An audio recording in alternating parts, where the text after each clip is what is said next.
En 1596, un caballero castellano llamado Ruiz de Ulibarri halló en Vivar del Cid un manuscrito del siglo XIII. En él se narraba en castellano antiguo el destierro del caballero Rodrigo Díaz de Vivar, más conocido como el Cid Campeador. Las aventuras de este personaje histórico del siglo XI ya eran conocidas por el vulgo, no solo a través de las crónicas históricas, sino también a través de cantares y romances transmitidos oralmente durante generaciones. En dicho cantar, escrito allá por el año 1207 por Perabat y en un lenguaje heroico propio de la época, se narran los avatares del Cid durante su destierro hasta la conquista de Valencia. Por sus ojos mío Cid va tristemente llorando, volvía atrás la cabeza y se quedaba mirándolos, miró las puertas abiertas, los postigos sin candados, las alcándaras vacías, sin pellizones ni mantos, sin los halcones de caza ni los azores mudados. Suspiró entonces mío Cid, de pesadumbre cargado, y comenzó a hablar así, justamente mesurado.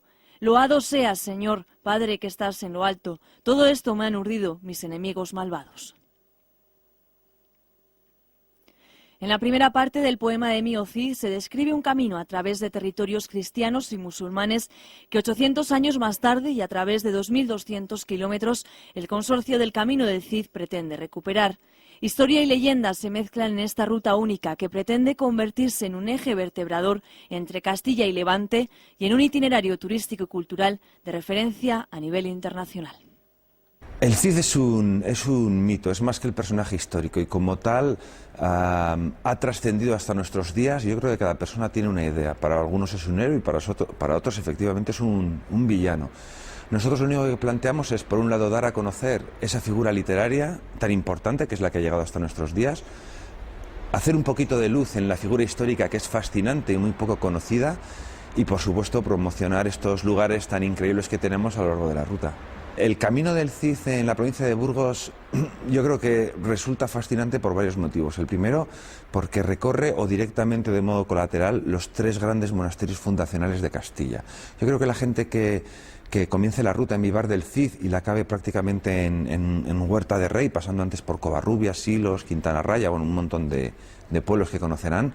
Yo creo que sobre todo lo que van a conocer o lo que van a recorrer va a ser una parte de la Castilla más primigenia y de ese germen que luego daría lugar al Reino de Castilla y León. Actualmente, como proyecto turístico, yo creo que estamos en el gran punto de inflexión que siempre habíamos buscado. Estamos en un momento determinante para la ruta.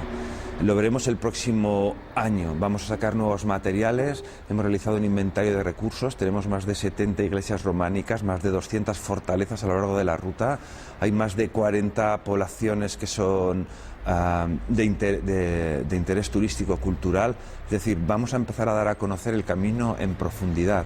Vamos a cerrar las etapas, vamos a editar guías de viaje, se va a señalizar toda la ruta, estamos hablando de 1.400 kilómetros, vamos a lanzar una nueva página web y sobre todo vamos a empezar ya la promoción exterior, que es lo que siempre hemos querido y es el público objetivo de este camino realmente, son los extranjeros que están interesados en la cultura española y que quieren conocerla más a fondo.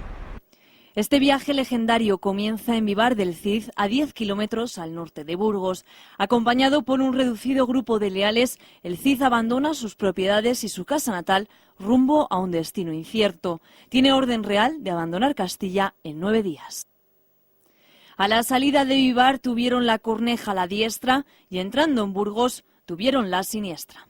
He nacido aquí y veías que muchísima gente pues venía a Vivar para ver el Cid y todo eso y claro, de crío veías aquí que venía muchísima gente, se llevaban las piedras en los coches y tal y preguntando por el Cid y tal y bueno, yo cuando abrí esto pues mi idea pues abrir un negocio de hostelería siempre me ha gustado y claro, cuál es mi sorpresa que aquí casi tenía que haber puesto una oficina de turismo en vez de un negocio de hostelería o la cantidad de gente que viene a preguntar, claro, sobre el Cid y del pueblo y demás.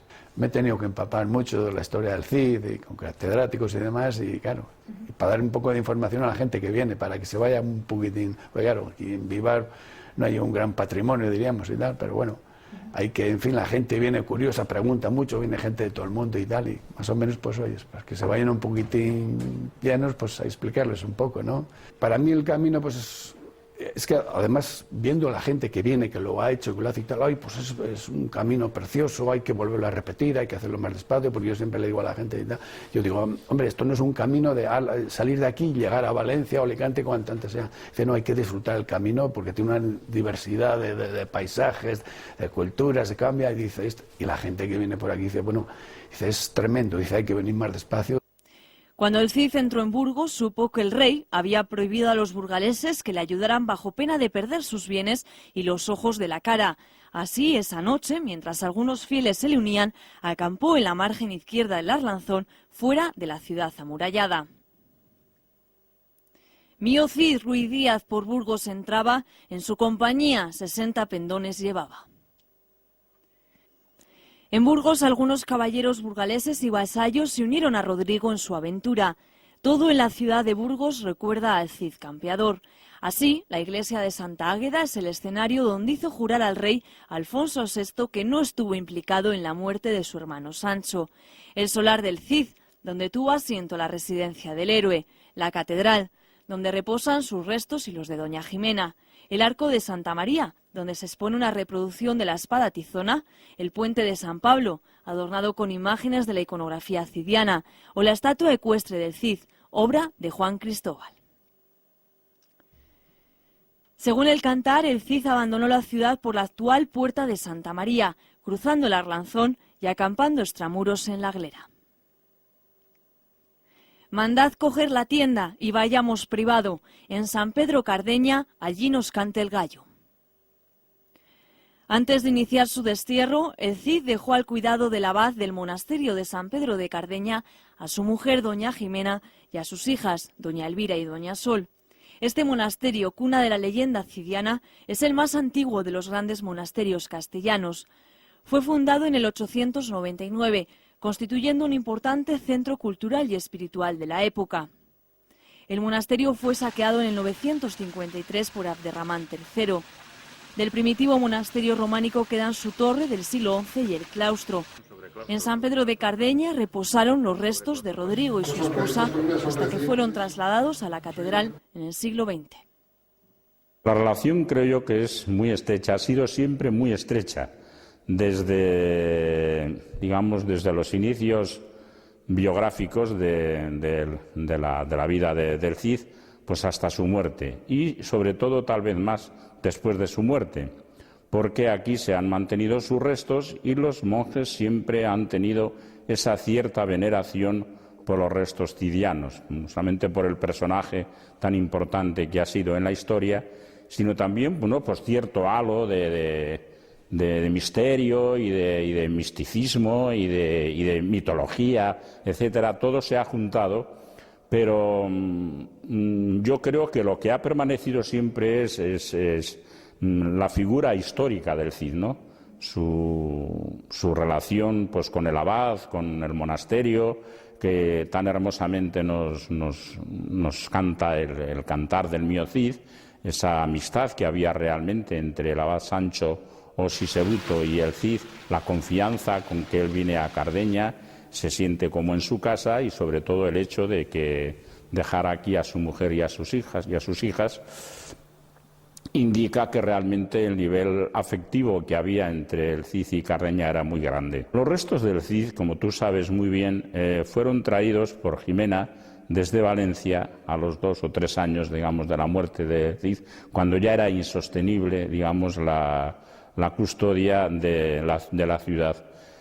Y es muy curioso que, a pesar de que de Valencia a Burgos hay mucha distancia, que fuera precisamente este el monasterio escogido por el Cid. No sabemos si personalmente en algún momento declaró su voluntad de que fuera enterrado aquí, pero por lo menos el hecho es que Jimena y el obispo lo trajeron a enterrar aquí al monasterio. Alguna circunstancia especial habría, ¿no?, que estando tan distante, que hay otros monasterios que jalonan el camino, que no se quedara en otros monasterios, sino que fuera enterrado aquí, ¿no? Y los monjes han sido siempre muy conscientes, digamos, de esta voluntad. Primero estuvo enterrado en el presbiterio de la primitiva iglesia románica, donde se enterraban los personajes ilustres, Luego, cuando se construyó en el siglo XV la iglesia gótica, pues volvió a ocupar también un puesto relevante dentro también del ámbito del presbiterio. Posteriormente pues hubo algunos traslados, etcétera, hasta que definitivamente ya en el siglo XVIII se le trasladó a la capilla actual que llamamos de los héroes o de los reyes, que es donde está su sepulcro y donde ha permanecido pues primero hasta la francesada y luego después de la marcha de los franceses, que volvieron a traer los restos, estuvieron también pues unos poquitos años, porque luego ya con la desamortización se consideró pues oportuno y prudente sacar los restos del monasterio que estaba abandonado y llevarlos a Burgos.